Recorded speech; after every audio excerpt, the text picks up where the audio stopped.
मी तिथल्या झऱ्याचं पाणी पाजणार तुम्हाला वरच्या. उन्हाळ्यात सुद्धा झरा चालू असतो, आपल्याला त्या झऱ्याचं पाणी प्यायचंय. आणि तिथल्या झऱ्याचं पाणी पिलं की तुमची एनर्जी वाढलीच म्हणून समजा. कारण ते जे झाडाच्या मुळातून पाणी असतं, मातीतून पाणी असतं, त्याच्यात ऑक्सिजनचं प्रमाण जास्त असतं आणि त्यामुळे आपल्याला उत्साह वाढतो. कळकळ करती झरे इथले, चाखू चौथ्या पाण्याची, चला जाऊया फिरू डोंगरी, सहल करूया जंगलाची. कोकिळ गाते आनंदाने, राघू बोले मैनेशी. काय बोलतोय? झाडावर बसून आपल्याला कळतं का?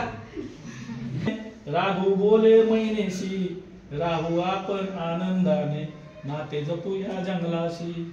माणसालाही सांगू आपण, काय सांगायचं माणसाला बघा की कोकिळ काय सांगते. माणसालाही सांगू आपण, नको दुश्मनी जंगलाची, चला जाऊया फिरू डोंगरी, सहल करूया जंगलाची. चला जाऊया फिरू डोंगरी, सहल करूया जंगलाची. चला जाऊया फिरू डोंगरी, सहल करूया जंगलाची.